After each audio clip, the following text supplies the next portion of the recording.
Hi students, நம்ம இன்னைக்கு discuss பண்ண போற chapter understanding elementary shapes. Exercise 5.1 solve பண்றதுக்கு தேவையான கான்செப்ட் என்ன அப்படின்றத நம்ம இந்த கிளாஸ்ல வந்து பார்க்க போறோம். இந்த கிளாஸ்ல மெயினா நம்ம வந்து பார்க்க போறது லைன் செக்மெண்ட்ஸை எப்படி மெஷர் பண்றது அப்படின்றத பத்தி தான் டீடைல்டா வந்து பார்க்க போறோம். சரிங்களா? ஷேப்ஸ் அப்படின்னா வந்து என்னது? உருவங்கள். ஸோ இதுக்கு வந்து நான் வந்து ஃபர்ஸ்ட் ஒரு 2 எக்ஸாம்பிள் வந்து எடுத்துக்கிறேன். ஒன்று வந்து பாத்தீங்கன்னா சர்க்கிள், இன்னொன்று வந்து ஸ்கொயர். ஸோ இந்த 2 ஷேப் எது மூலமா வந்து ஃபார்ம் பண்ணியிருக்காங்க? அதாவது ஸ்கொயர் அப்படின்னு வந்து எடுத்துக்கிட்டீங்கன்னா இது வந்து லைன் செக்மெண்ட்டை வந்து யூஸ் பண்ணி வந்து ஃபார்ம் பண்ணியிருக்காங்க. சரிங்களா?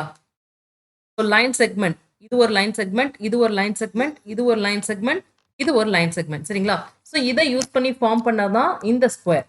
அதே மாதிரி சர்க்கிள் அப்படின்னு வந்து எடுத்துக்கிட்டீங்கன்னா இது வந்து கர்வ்ஸ் மூலமா ஃபார்ம் ஆயிருக்கு. சரிங்களா? இப்போ நம்ம வந்து பார்க்க போறது இந்த லைன் செக்மெண்ட்டை எப்படி மெஷர் பண்றது. ஸோ ஃபர்ஸ்ட் வந்து லைன் செக்மெண்ட் அப்படின்னா என்ன? ஒரு லைன் வந்து நீங்க கன்சிடர் பண்ணிக்கிறீங்க. So line has no starting point, no ending point. இந்த லைன். சரிங்களா? ஸோ இதுல நான் வந்து ஒரு 2 பாயிண்ட் வந்து எடுத்துக்கிறேன். ஏபி. ஸோ ஏபி தான் வந்து பாத்தீங்கன்னா லைன் செக்மெண்ட். ஏன் வந்து இதை வந்து லைன் செக்மெண்ட் அப்படின்னு வந்து சொல்றேன்? லைன் செக்மெண்ட் அப்படின்றது வந்து பாத்தீங்கன்னா போர்ஷன் ஆஃப் லைன் தான் லைன் செக்மெண்ட்.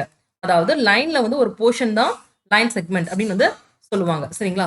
ஸோ இந்த லைன் செக்மெண்ட் வந்து பாத்தீங்கன்னா ஒரு ஸ்டார்டிங் பாயிண்ட் இருக்கும், அதே மாதிரி ஒரு எண்டிங் பாயிண்ட் வந்து இருக்கு. சரிங்களா?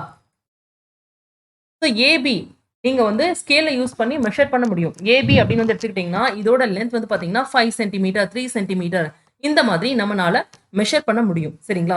ஸோ இதை வந்து எப்படி வந்து சொல்லலாம்? Measure of each line segment. Measure of each line செக்மெண்ட்டை தான் நம்ம வந்து லென்த் அப்படின்னு வந்து சொல்றோம். Measure of each line segment is called as length. Length அப்படின்றது வந்து பாத்தீங்கன்னா ஒரு யூனிக்கான ஒரு நம்பர். இது வந்து ஒரு மெஷரிங் யூனிட் தான். சரிங்களா? ஸோ யூனிக்கான ஒரு நம்பர். இப்போ லைன் செக்மெண்ட்னா என்ன அப்படின்றத நம்ம வந்து பார்த்துட்டோம். அதாவது லைன் செக்மெண்ட்ன்றது வந்து பாத்தீங்கன்னா ஒரு போர்ஷன் ஆஃப் லைன். இதுக்கு வந்து ஒரு ஸ்டார்டிங் பாயிண்ட் வந்து இருக்கும், அதே மாதிரி ஒரு எண்டிங் பாயிண்ட் வந்து இருக்கும். ஸோ இதை எப்படி வந்து மெஷர் பண்றது அப்படின்றதான் நம்ம வந்து இப்போ வந்து பார்க்க போறோம். சரிங்களா? ஸோ ஃபர்ஸ்ட் வந்து பாத்தீங்கன்னா பை அப்சர்வேஷன். அப்சர்வேஷன் மூலமா எந்த லைன் வந்து லாங்கரா வந்து இருக்கு அப்படின்றத நம்ம வந்து கண்டுபிடிக்க முடியும். இதுக்கு வந்து நான் வந்து 2 லைன் செக்மெண்ட் நான் வந்து எடுத்துக்கிறேன். ஒன்று வந்து பாத்தீங்கன்னா ஏபி. ஏபி இப்போ ஏபி அப்படின்றது வந்து பாத்தீங்கன்னா லைன் செக்மெண்ட். ஏன்னா இதுக்கு வந்து ஒரு ஸ்டார்டிங் பாயிண்ட் இருக்கு, அதே மாதிரி எண்டிங் பாயிண்ட் வந்து இருக்கு. இதை எப்படி ரெப்ரசென்ட் பண்ணலாம்? ஏபின்னு போட்டுட்டு மேல வந்து பாத்தீங்கன்னா ஒரு பார் இந்த மாதிரி ஒரு லைன் வந்து போட்டுட்டீங்கன்னா அது வந்து லைன் செக்மெண்ட்டை வந்து குறிக்கும். சரிங்களா? இப்போ இதே மாதிரி இன்னொரு லைன் செக்மெண்ட் நான் வந்து எடுத்துக்கிறேன், சிடின்னு. சிடியும் வந்து பாத்தீங்கன்னா ஒரு லைன் செக்மெண்ட். இப்போ இந்த 2 லைன் செக்மெண்ட்ல எந்த லைன் செக்மெண்ட் லாங்கரா வந்திருக்கு? அதாவது சிடி அப்படின்றதான் லாங்கரா வந்திருக்கு. எப்படி வந்து சொல்றீங்க? பார்க்கும்போது இது வந்து தெரியுதா? இதோட லென்த் வந்து ஜாஸ்தியா இருக்கு அப்படின்றது வந்து தெரியுது. சரிங்களா? சோ பை அப்சர்வேஷன் மூலமா நம்ம வந்து எந்த லைன் செக்மெண்ட் லாங்கர் அப்படின்றத வந்து நம்ம வந்து ஈஸியா வந்து சொல்லலாம். பட் இதுல வந்து ஒரு டிஸ்அட்வான்டேஜ் வந்து இருக்கு. இப்போ ஏபி ஓட லென்த் நான் இந்த மாதிரி எடுத்துக்கிறேன், அதே மாதிரி சிடியோட லென்த் வந்து இந்த மாதிரி எடுத்துக்கிறேன். ஸோ இப்போ வந்து சொல்லுங்க எது லாங்கர் அப்படின்றத வந்து நம்ம ஈஸியா சொல்ல முடியாது. ஏன்னு வந்து பாத்தீங்கன்னா இதுல வந்து வேரியேஷன் வந்து இருக்கும் மெஷர்மெண்ட்ல. சரிங்களா? ஸோ பார்க்கும்போது நம்ம வந்து ஸ்லைட் வேரியேஷன் இருக்கிறத வந்து நோட் பண்ணி நம்ம வந்து கண்டுபிடிக்க முடியாது. ஸோ அதுதான் வந்து பாத்தீங்கன்னா இதுல உள்ள ஒரு டிஸ்அட்வான்டேஜ். சரிங்களா? ஸோ அதுக்கு நம்ம வந்து வேற டெக்னிக்ஸ் நம்ம வந்து ஃபாலோ பண்ணலாம். சரிங்களா?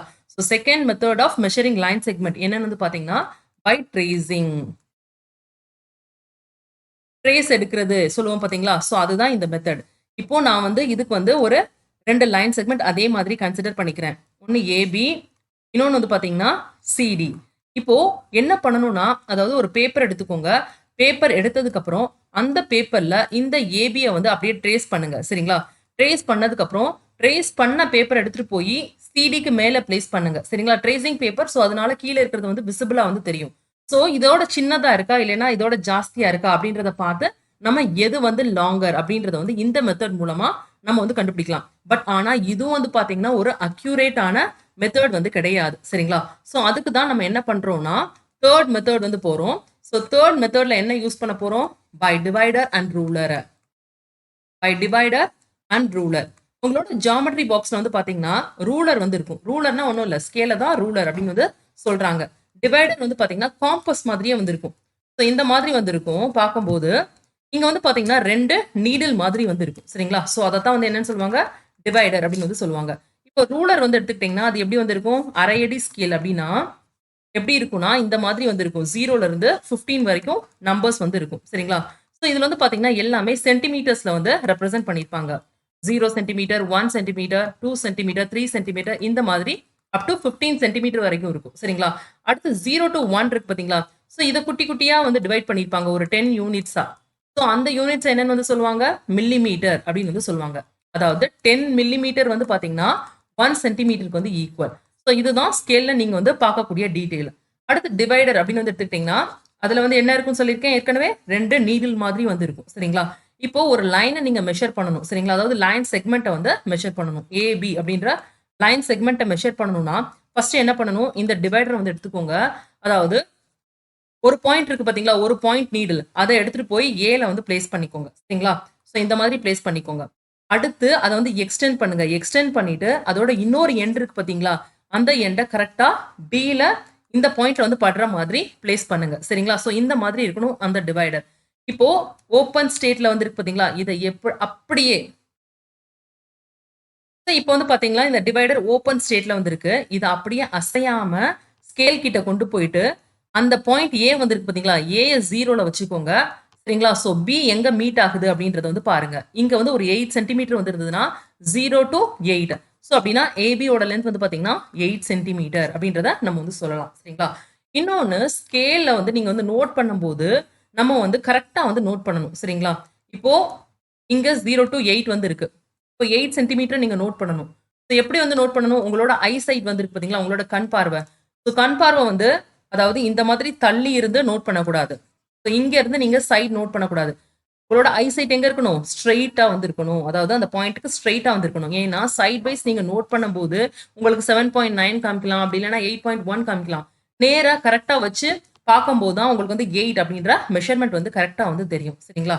So by divider and ruler method மூலமா நம்ம வந்து ஒரு லென்த்தை வந்து அக்யூரேட்டா மெஷர் பண்ண முடியும். சரிங்களா? ஸோ இதெல்லாம் நினைவு வச்சுக்கோங்க. நெக்ஸ்ட் எக்ஸசைஸ்ல எப்படி அப்ளை பண்றது அப்படின்றத பார்க்கலாம்.